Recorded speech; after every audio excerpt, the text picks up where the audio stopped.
guys, what's up? It's me, Thomas. Tonight we're back here with the Green Scorpion.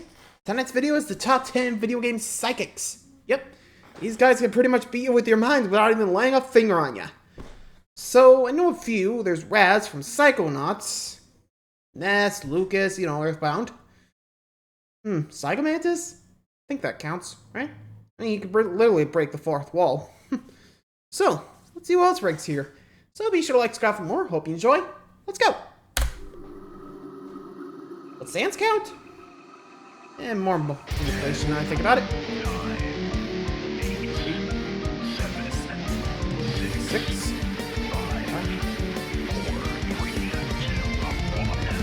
Nope.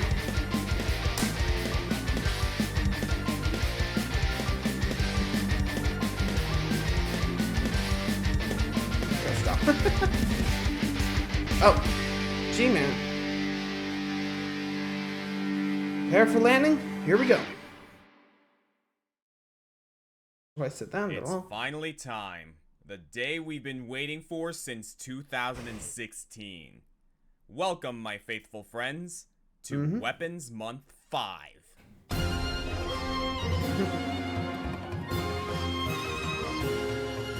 Who else has been here, huh? This series has a lot of sentimental value to me. Weapons Month 1 was one of my first major undertakings on this channel. It's where I started developing my style of odd-topic, detail-oriented countdowns, and where I got my reputation for being a giant chatterbox. I did it 3 times, the lists getting more and more elaborate each time, and then I mixed it up with an Elements-themed 4th installment. But for fear of it getting stale, I put the series to bed until the day might come that I reach my fabled Patreon goal. And that day is today. The time is now, and that month is Weapons Month 5. Though, let's be honest, I'm never going to get all 5 videos out in 1 month. That's more of an honorary title. What I can promise is that the next 5 lists will feature new tools of destruction, some being highly requested by viewers like you, others hopefully a bit more surprising.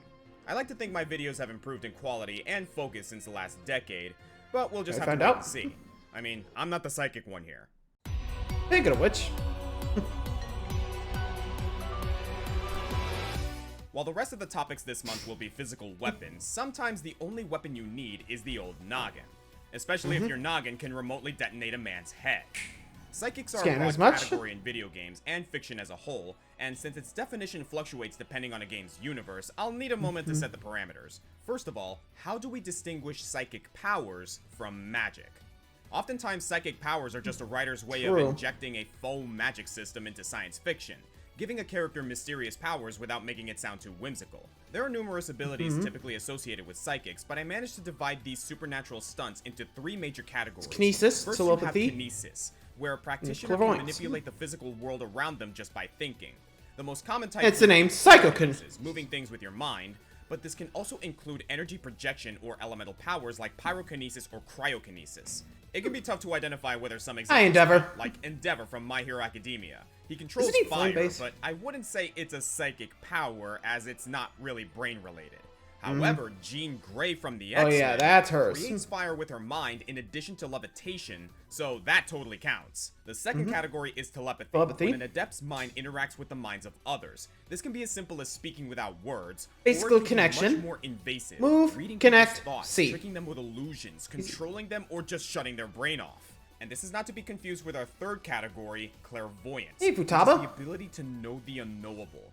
These are your oracles and psychic detectives, seeing the future, gazing into the past, or scrying through the present. This is the hardest category to use offensively, but it can be done, such as Shulk, who gets glimpses of incoming attacks and reacts accordingly. So with that established, let me get a few more general Weapons Month rules out of the way since it's been a while. These lists are about fighters who use their weapon, or in this case their power, to come out on top in a fight. So, as much as I love Maya Fey, her powers aren't a weapon. More spiritualist. She is accused of killing people once a week. We tend to favor characters that specialize in the weapon of the day, so while Shulk's precognition is notable, his sword mastery ultimately landed him just short of the top 10.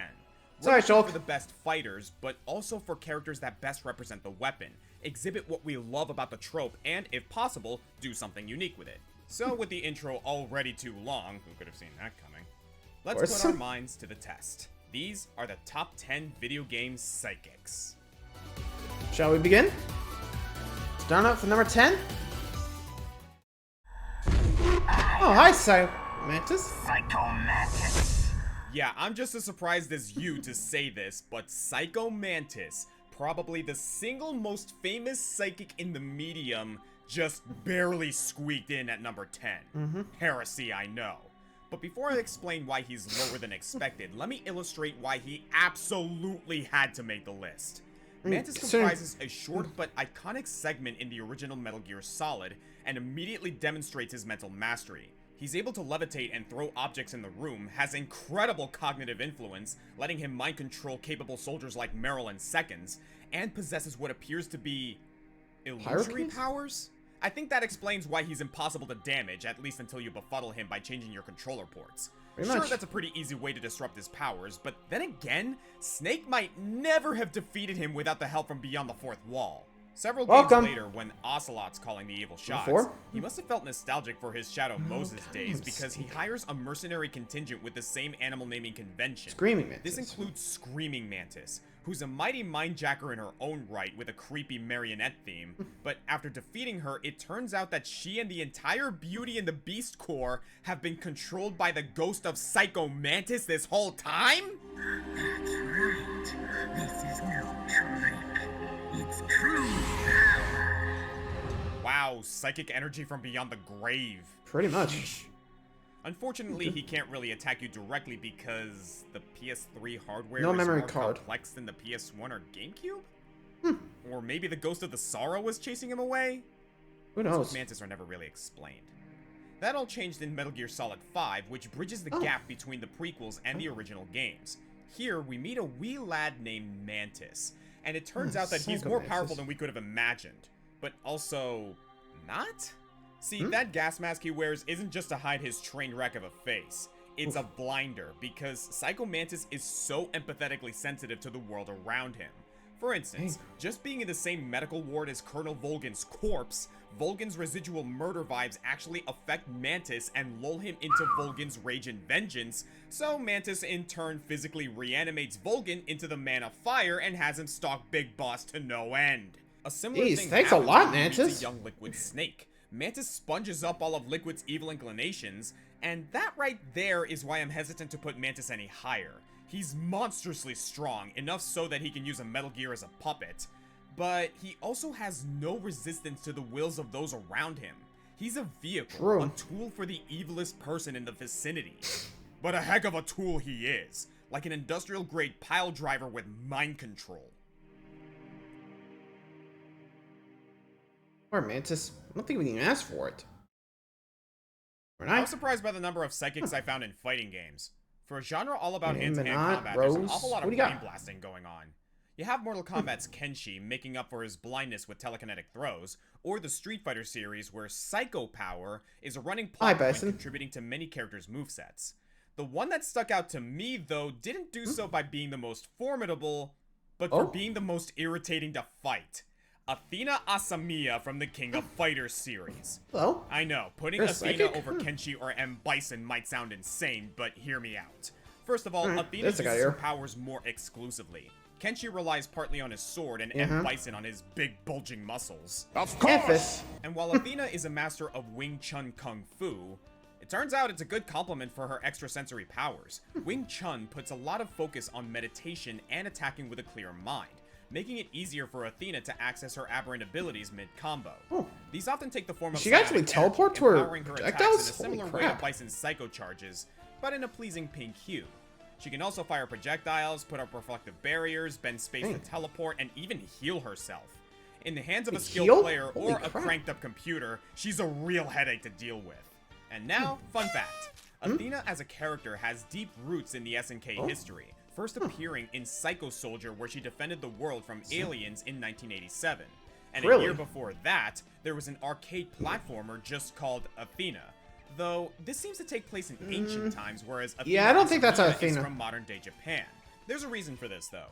At the end of Athena, the titular princess ascends to the heavens. She might just be a loose adaptation of her namesake, the Greek goddess of tactics and wisdom. Athena Asamiya is believed to be a spiritual descendant of Princess Athena. Her psychic gifts transmigrated to her from this divine figure. She's basically a reincarnated goddess, in addition to a martial arts master and, weirdly enough, a pop idol. A Renaissance woman. I respect that. Yeah, she just Honestly, spirit wish you tuned spent more or time spirit on bond. tour, though, and less time kicking my ass. I'll be happy to never have to hear the word Psycho Ball ever again. Projectiles can be bullshit sometimes, isn't it? Number 8. Athena spends most of her energy fighting martial artists with varying amounts of power. But when your main adversary is a full-blown superhero, you'd better be ready to take it up a notch. So, where's this going? Infamous, the Static Shock reboot I always wanted, is about electrokinetic Cole McGrath, as he navigates a city after the recent mutation of its populace. At first, Cole's From his powers future are self, by the attributed to way. the activation of the Ray Sphere that ripped Empire City a new one, but in Yeah, it actuality, turns out it's a Cole is gene. what is called a Basically, conduit. X-Men. His powers already existed in his body, they were simply dormant until now. And as it turns out, there's a whole contingent of conduits who have been honing their powers all their lives, not the least of which is the telekinetic Alden Tate. Alden's huh? father, Richard, ran a radical group called the First Sons, an underground yeah. society well aware of conduits, and as a boy, Alden was recognized for his preternatural abilities and primed to one day didn't the lead First the First Sons Sons want it to supremacy over end? the normies. But when Big Bad Kessler took over the First Sons, he cast Alden out before his powers could fully bloom. Now homeless and alone, Alden was forced to survive on the streets, where his powers manifested big time. He started his own gang, the Dustmen, and was already an imposing threat before the Ray Sphere blast, which only made him stronger. Cole had everything set up for him to gain powers, but Alden's been working for his whole life. Though, in actuality, he's just trying to reclaim the silver unbent spoon he was born with before it was so rudely taken from his mouth. Can't blame Privileged him. or not, Alden gets results. Athena can throw people around, sure, but Alden's telekinesis is at bussin'. bus lifting and junkyard mecha levels. His favorite material to work with is the metal and debris of the city, at times using it Basically to form homeless an Magneto animatronic now. shell around him. Sure, heavy it might set. make him a bigger target, but hell if it doesn't look cool. He can also accelerate particles of steel to the effect of machine gun fire and superheat portions of iron to simulate breathing fire. Yikes. But perhaps most impressive are his scrap men. In terms of game development, they're just more humanoid creatures that can use the same AI, but when you really think about it, he's shaping the material into people and basically giving them autonomy, able to fight Cole even when Alden isn't around. With telekinesis! That sort of breaks my mind, honestly. Alden basically uses psychic powers to play Dungeon Master, dropping mobs and finally a big boss encounter on Cole. I don't know if it's the most practical use of his skill set, but the fact that Then he again, can homeless, do what are it you gonna do? begs consideration. And to think, there's a timeline where Cole didn't unlock his powers right away, and Dang. Kessler never kicked Alden out of the First Sons. Huh. It makes you wonder what Alden could have become. Basically, yeah, what would happen if, like, Kessler didn't go back in time? Would the First Sons even been around? Well, then again, there was the Beast, so probably got wiped out by it. Yeah. So, probably wouldn't last as long. Anyway, time for number 7. A big hurdle to writing this list was deciding what powers are psychic in nature. My general rule is, you know it when you see it. No But tech-based? sometimes it's not that simple. For instance, there are 2 last-minute franchises I had to meditate on. The first is The World Ends With You, where protagonist that. Neku can use a wide variety of powers by equipping different pins. These moves are called psychs, so they seem to fit the bill. Does that even But count? they can range from elemental attacks like air slashes to just drinking a soda to heal. Sorry, but chugging cherry coke doesn't exactly Yeah, feel that very ain't no to psychic. me. Joshua is more thematically psychic, casually dropping cars and bikes on enemies. But even with that in mind, his fighting style is pretty passive compared to bus-tossing Alden. And while it's implied that he's a lot more Where's this powerful, going? you don't really see this power in-game. Which is probably a good thing, but makes him a shaky candidate for this list. But on the opposite side of the RPG spectrum, there's Mass Effect with the Asari. Asari. Think Blue Elves with hentai hair. Who utilize a system called biotics. Biotics are performed by manipulating dark energy to create Mass Effect Uh-oh. Hey, come on, thank you. that reproportion gravity in physical space. In short, it's what the writers called psychic powers, but they also wanted to be cool and spacey about it. It appears naturally in certain advanced alien races, and Aria? can even be utilized by humans with the use of brain implants. So, on the Or one hand, we sometimes have a get born game with that it. calls everything psychic, and on the other hand, we have a game with perfect psychics that refuses to call them such. Probably Given that. the limited space on this list, however, I went with the space self that can lift robots like she's hailing a cab. As an Asari, Hi, Liara Liara. Sony is biologically gifted with her blue whooshy psychic powers and has an extra long lifespan to get acquainted to them. Considering the mom, And not although surprised. she is considered young by Asari standards at just over a century old, Liara is something of a prodigy even among her people, with techniques the foremost well death suited for it's gunfights. on the, She can both levitate games. objects to create cover, cause enemies to float off the ground by slapping her signature singularity on suckers, and can even hold them in stasis fields, making them convenient receptacles for bullets.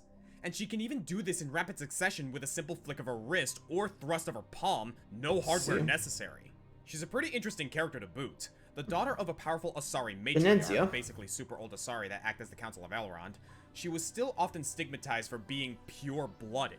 Both of her parents were Asari, a big taboo in their society for health reasons.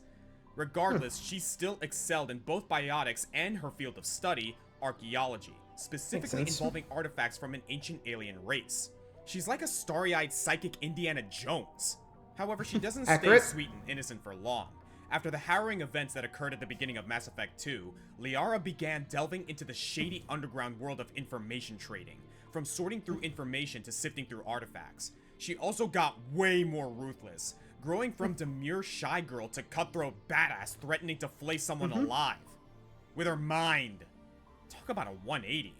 And that's not even getting into Mass Effect 3, where, without spoilers, she gets a massive upgrade in responsibilities and leads the charge for one of the the old galaxy's Shadow Broker greatest think DLC. tanks to combat the unfolding apocalyptic events. You know that recurring trope in Star Trek likes, where the captain has a psychic consultant on deck to stoically report the Hi, vague Spock. emotions of the enemy? Liara is that. If she then threw Kirk through a window for being incompetent and then led the mission herself. Now that's what I call mind over matter. Amen. Or mind manipulating matter in her case. Okay, no kidding. Liara definitely grew up. I can already Hi, Silver. starting. Relax. Well, it doesn't get much more straightforward than the Gotta Go Fast series, Sonic. Psychics weren't really touched upon much in the franchise for a while, just some beyond the grave messages from Tikal, and it's mentioned a few times that Amy does tarot readings. But then the concept was devoted Hello, to Silver Silver. the Hedgehog in everyone's favorite game, Sonic 06. I guess if you're going to make a third playable hedgehog in your game, and a fourth really, considering Amy, you better have a gimmick in mind, and Silver's is telekinesis. And that he's from an apocalyptic future. Apparently when you're a time traveler, psychic abilities are pretty low on the please explain list. Now, Yeah, I no could kidding, justify the especially entry with, right you here know, by saying that Sonic Silver is 06. nigh unbeatable in Sonic 06 unless you figure out how to cheese the fight. He'll just grab you out of thin air, launch you skyward, then grab you again before you even hit the ground. He'll also stun lock you forever if you're not careful, making it impossible for you to recollect your lost rings for a guaranteed death, or worse, force you to recollect your rings so that his attack goes on forever. Dear God. Silver really commits to using this power for everything, Yeah. too. He doesn't even run. Let me He just know. pushes Silver himself has an through the interesting air, design, making him the but he slowest just had a headshot. bad debut But game. this also does You let know? him pick up environmental objects, form platforms in context-sensitive situations, and even See? stop bullets a la the Matrix. If I'm being honest, Silver is kind of awesome. If only he were in a game that wasn't so... Hated. You know what? Despised. I'll complete that thought when Sega completes this game.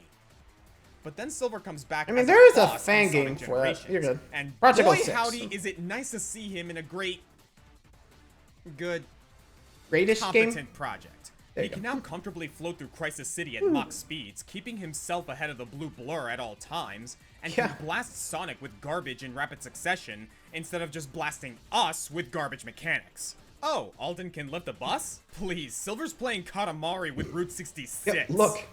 Now, if we could just play as him in another mainline title. I know most of the ancillary cast have been blacklisted from the series while Sega retools how to make Sonic work. What the fuck is a Sonic? But whenever he's Rude. around, I kind of love him. Now that the Darkest Time He's able to hang with Infinite for a while, like so- this awkward exchange student. In Sonic Team Racing, he's failing to learn the art of trading quips. I'm so gonna own you, Silver. Okay. No, you're supposed to say in your dreams, Sonic. In your dreams, Sonic. Too late. The moment's passed. And in the comics, he's geeking out over plants. What a freaking And considering dork. his future, For not real, surprised. let's give this guy another shot. He's a good boy, Amen. and more to the point, an Omega-level psychic that can glide around at the speed of sound. Justice for Silver, guys. It is not no use. Amen. Definitely Alma. He definitely deserves a different chance, you know? Perfect! Nice. I'm Number willing to 9. bet a lot of you guessed this one Five, based on sir. a content warning. It's time for First Encounter Assault Right? Recon, aka Fear, Ah. aka Hey, Fear. Alma Wade. There are a ton of horror game creatures that pick at the sanity of the player, but Alma strikes a perfect balance for this list, being explained well enough that I know for a fact that she's psychic, but still incomprehensible enough that she's eldritch and foreboding. I mean, for starters, in many ways she's already dead. Let me back up a bit. Long story, yeah. There's no real origin to her powers. Alma was born with this miraculous potential, so Dad of the Year Harlan Wade decided to offer her up for weapons experimentation. You know at the beginning of Stranger Things when they run tests on Eleven? It's like that, only so much worse. The Armachan Technology Corporation starts by picking and prodding her to find the limits of her powers, and when Alma becomes reasonably upset and voices her frustrations by killing people with flesh-rending brainwaves, they lock her in a metal sphere and induce a permanent coma so that they can still experiment on her. Good lord, All when good she's luck. 8. There are a few more steps to this that I don't really want to talk about, too grimdark for me. But Fair in enough. time, the scientists remember that as a psychic, Alma doesn't have to be awake to wreak havoc on everyone in the vicinity. So they pull the plug on the experiments, and Alma. This successfully kills her, but leaves us with an irate psychic ghost whose mere existence forces a neighborhood evacuation. And that's not all. Armacham's experiments allowed them to develop a clone army, because clone armies are always a great idea. Hi, Star Wars! And also give not psychic really their powers fault. to one Paxton Fettel, who is appointed to remotely control these perfectly in-sync replica soldiers. But the ghost of Christmas Alma simply takes control of Paxton, which means she controls the soldiers, so now Baby Grudge has a synchronized murder squad at her beck and call. Great! We've been focusing on telekinetics thus far on this list, but lest we forget how OP a murderous telepath can be. At first, Especially it's just one the occasional free from the scare, human body. as Alma's childlike avatar flits around your peripheral vision, but in time, she'll be strutting her stuff in her adult, emaciated body and spawning nightmares that endlessly chase you down, all of this in the first game. In Fear 2, newly reconstituted Alma is catching up on her missed adulthood, and she kinda has a crush on you. That is the nicest way I can say just how screwed up this game is. No more teasing. It's 2 Alma games. is constantly on your tail now, with hallucinatory barrages and telekinetic smackdowns for anyone who gets in her way. You can try to hold her back with bullets, but she's done Good the whole luck. death thing already, and she doesn't really care for it. I wouldn't call Alma the most powerful character on this list, but seeing as she's basically the only psychic, and the game's player characters are just soldiers with slight cranial improvements, it's one of the biggest power gaps between a hero and their main adversary. And while she's somewhat vulnerable to the evil personalities of those around her, much like Psycho Mantis, she is definitely acting of her own free will in these games. I like that by switching between generic protagonists throughout the trilogy, Alma remains the main character of the story, getting revenge for the unspeakable things done to her, and trying to move on in her own emotionally stunted way. I almost didn't list her because for Weapons Month, I like to focus on how characters fight. But then I realized it just didn't feel like a fight to me because most of the time she's effortlessly winning. Yeah, you go, girl. Preferably away from me.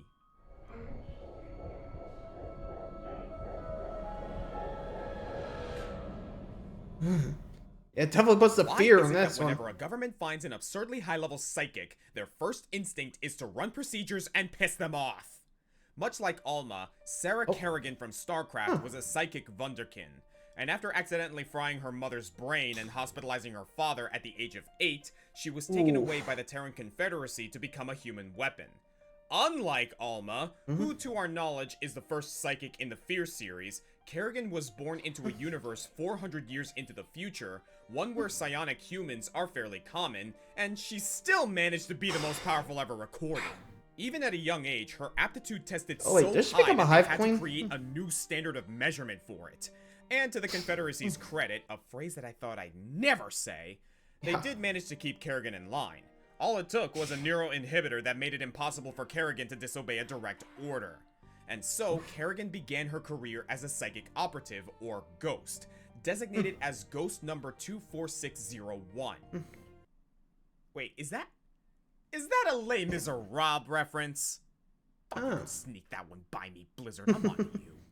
So even with a chip dampening her, Kerrigan manages to be the most capable ghost in StarCraft, teaming up with Jim Raynor as the two find themselves embroiled in a three-way interstellar war between the Terran, the hyper-advanced Protoss, and the Zerg, a new alien threat that devours civilizations with its hive mind tactics. Well, it turns out Kerrigan uniquely was proficient enough to psychically overtake Zerglings, which the Confederacy planned to use against its foreign and domestic enemies, but fate worked out differently. Yep. And Kerrigan was killed holding off a Zerg swarm as Jim Raynor flew to safety.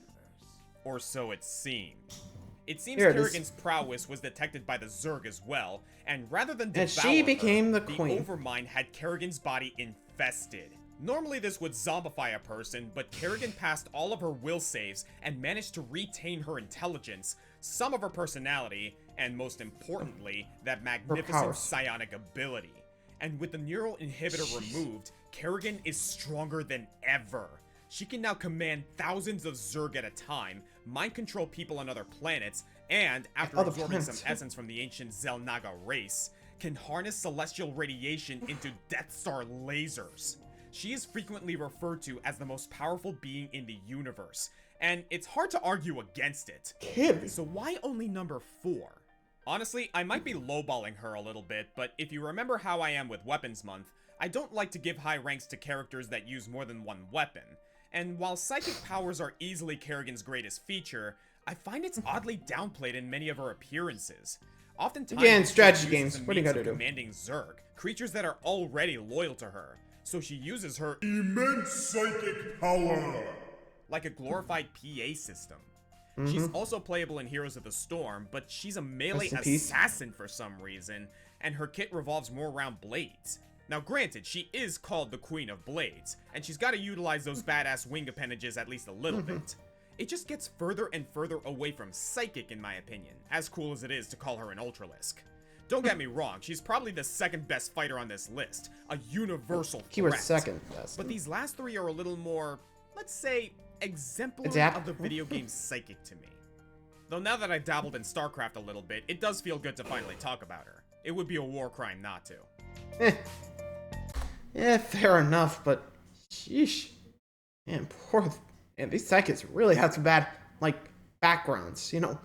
Torture, bad futures, and you rarely see a good one. I mean, actually, now that I think about it, I think that was there in the first half. Second half? Oh boy, poor them. Moving on, time for the final 3. Psychics have always been a thing Pokemon. in Pokemon. It's one of the original 15 types, and due to some poor planning and programming in Generation 1, was a popular pick for your predetermined pack of 6. So you know we need a Pokemon rep somewhere. In past countdowns, we've gone back and forth with our approach in this series. Trainers to legendaries. Either a particularly strong Pokemon, or famous trainers who utilize that type for a team. For instance, Koga was our #1 poison wielder in Weapons Month 3, which made sense because at the time, there didn't seem to be a clear optimum poison Pokemon better than the rest. Whereas Koga, a ninja, weaponizes poison throughout his entire strategy as a gym leader and Elite 4 member. However, we don't have that same problem with the Psychic type, because as accomplished as Sabrina and Lucian might be, Mewtwo has always held a special place in the Pokemon mythos. Amen. The first legendary we ever knew. They laid a lot of backstory on Mewtwo, even building him up using the notes in the Burned Mansion. We learned both in the game and the anime. An embryo-like mythical thought to hold the DNA of all other Pokemon. In terms of Pokemon lore, Mew would have been the first to populate the Earth after Arceus and other similar godlike entities, becoming the genetic ancestor for all 800-some species to follow. Unable to find a living specimen, scientist Mr. Fuji, with help from Blaine and even Team Rocket, depending on the continuity you're following, attempted to recombine and clone the primordial Mon, their efforts finally bearing fruit. On February 6th, Mewtwo was born. Yep, Mewtwo's an Aquarius. With the trauma of being made in a lab! Mewtwo not only became incredibly powerful, but incredibly spiteful. And after its escape, that was an anime, not the game. Hiding out in remote caves, or in the case of Pokemon the first movie, organizing an ironic battle tournament to strike back against humanity.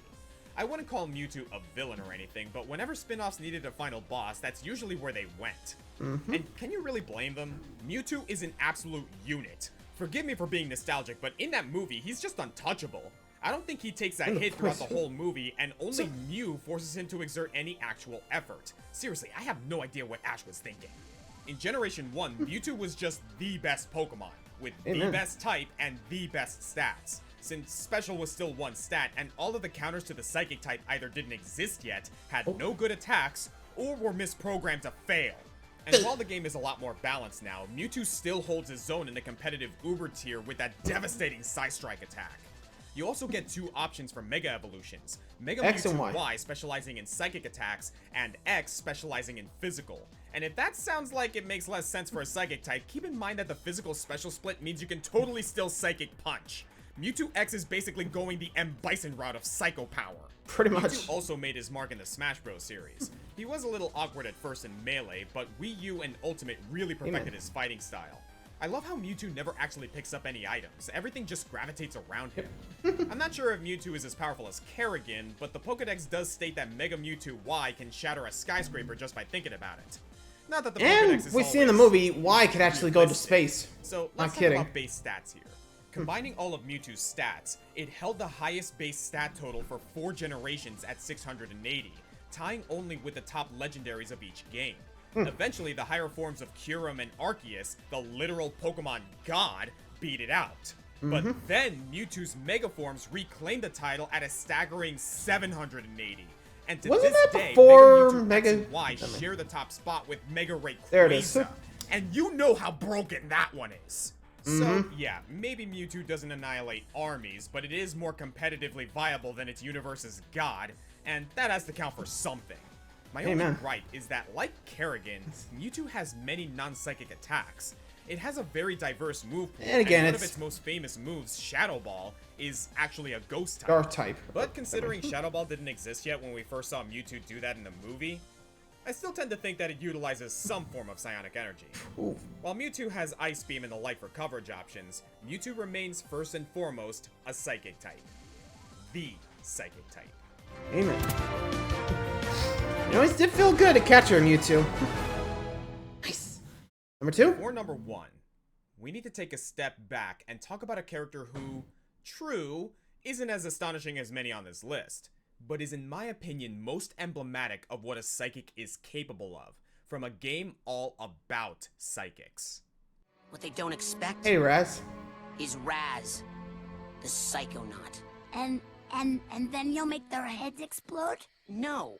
Rasputin Aquato is a preteen circus acrobat who discovered a knack for the cerebral arts. And Yep, against both his father's agile wishes, and ran psychically away to powerful. Whispering Rock, a secret government-run summer camp that trains similarly talented children to become mind-reading masters of espionage. Basically, The fact that he psychic got there super without spies. an invitation undetected should be a pretty good entrance exam. Raz is still in training. Yeah, and only as given 3 such, days. Isn't the most powerful psychic even in the game he's from. Full-fledged agents such as Coach Oleander, Sasha 9, and Mila Vodello are demonstrated to be higher skilled. They can even use their powers to fly, a feat Raz has yet to replicate. But Raz shows the potential to one day eclipse all of them in might. He manages to hide his thoughts from those very 3 agents for one thing, and manages to uncover a conspiracy to take down the Psychonauts from within Dr. and Lovato. instigate the next major war Thanks a with lot, tanks Oleander. powered by children's removed brains. Think tanks, if you will. Aforementioned This is actually a agents Nami second and game Vodello now. fall right into this trap. But Raz is able to outmaneuver the saboteur Oleander and even go toe-to-toe with him in various psychic competitions. It gives Psychonauts a very 90s Nickelodeon kids rule mentality. Sure, the adults are wiser, but the kids have a fresh perspective that lets them see past the lies some take for granted. Not that any of the other kids are even remotely useful compared to Raz. He masters the fundamentals in under a week, his progress measured by merit badges and corresponding powers. Before his first formal lesson, he can already telekinetically double jump and punch enemies with giant force fists. With a little instruction, he Force can jump. use pyrokinesis to blow things up, Psyblast for ranged See combat, ya. force fields to deflect projectiles, levitation to move fast and jump high, and even clairvoyance to find secrets and see things the way others see them. One of my favorites in terms of creativity is the confusion grenade. Boiled down, it's just a way to stupefy your target, but the animation has Raz Oh, no. pulling the pin out of a question mark and lobbing it like an explosive. Yep. I love it. Far and away, Raz's most impressive feat is where the knot in Psychonaut comes in. He uses these doors to enter people's minds, interpreted as enormous platforming worlds. He can't exactly dominate people in this way like Kerrigan or Mantis, but he can use this to search for information, quickly travel through the collective unconscious to get to other minds, and dramatically affect people from within. He manages to essentially cure the mental illnesses of several prison inmates by confronting their inner demons. He's like a psychology knot, and Raz does this probably better than anyone. During the game's finale, Raz's brain gets pulled out of his skull. Long story. By sneezing, by the way. Body, Raz is able to telekinetically flick his brain around to the tank with Oleander's brain, creating a tangled mind world of shared neuroses that all the professionals agree should have resulted in complete ego death. But instead, Raz manages to traverse the ludicrous mashup, befriend Oleander's inner child, remove his penchant for evil, and restore Fix both of them his to mind settings. and Oleander's Damn right, mind, you'd too. better promote Raz to a full-fledged agent after that. And More in well, turn. We've been waiting for a true sequel ever since. It's been 15 long years for crap's sake. I feel like I haven't even scratched the surface of what Raz can do. No game has gotten more out of the concept of psychic powers, and Raz remains the first thing I think of when you say video game psychic. I wouldn't lie about this, and I probably wouldn't be able to lie to Raz about it either. Well, He's got the key to luckily, the brain there function. is. There is a sequel. Go check it out if you want to play. Number 1? I did not see this one coming when I first started writing.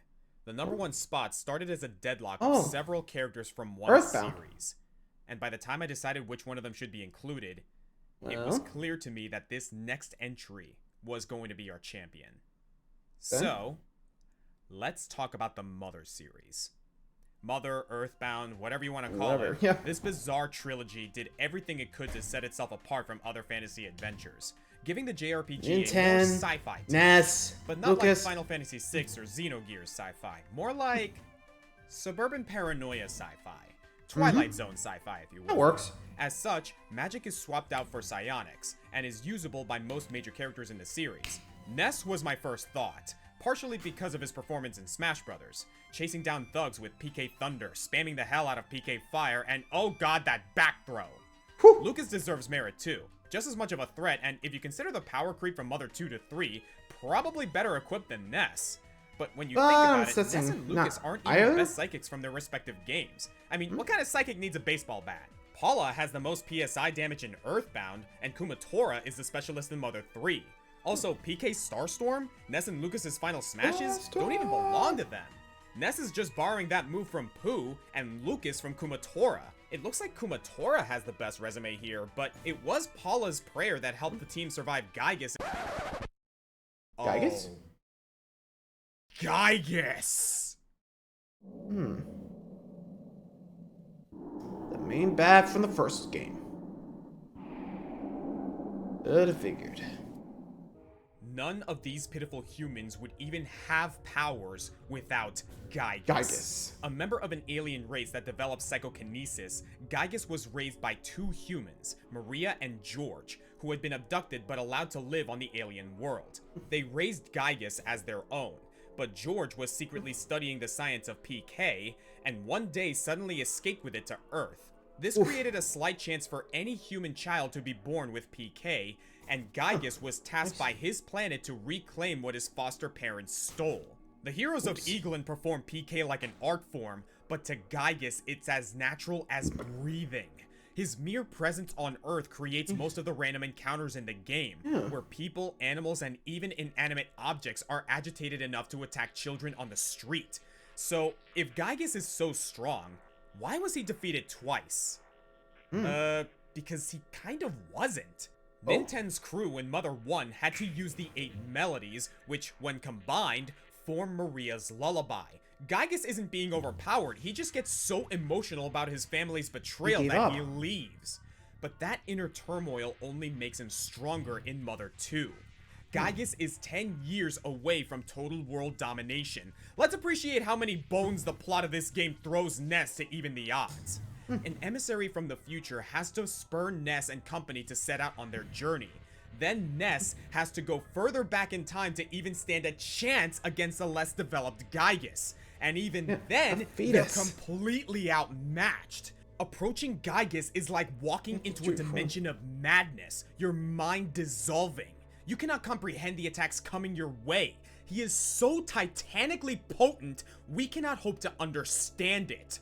Paula has to use a prayer, calling upon the goodwill of the world and even the player themselves just to pacify Gygus. And even with him gone, his influence lives on in the evil imprint he's made on followers like Porky Minch. So, the #1 spot absolutely goes to Gygus. A god of Seeing thought the hoops you that, gotta go through. as a Not surprised. baby, nearly soloed reality. Well, that's our list. Let's take a little time to clear our heads before we go on to the next. I can see the future of Weapons Month, and it's looking pretty great. I'm the Green Scorpion, and I'll see you all next time. See you then. Be on your guard. Yeah, that's gonna be Shields, but we do have another one I want to check out later. Saw it. Anyway, hope you guys enjoyed. Till next time, like, subscribe for more. I'll see you guys around. Adios.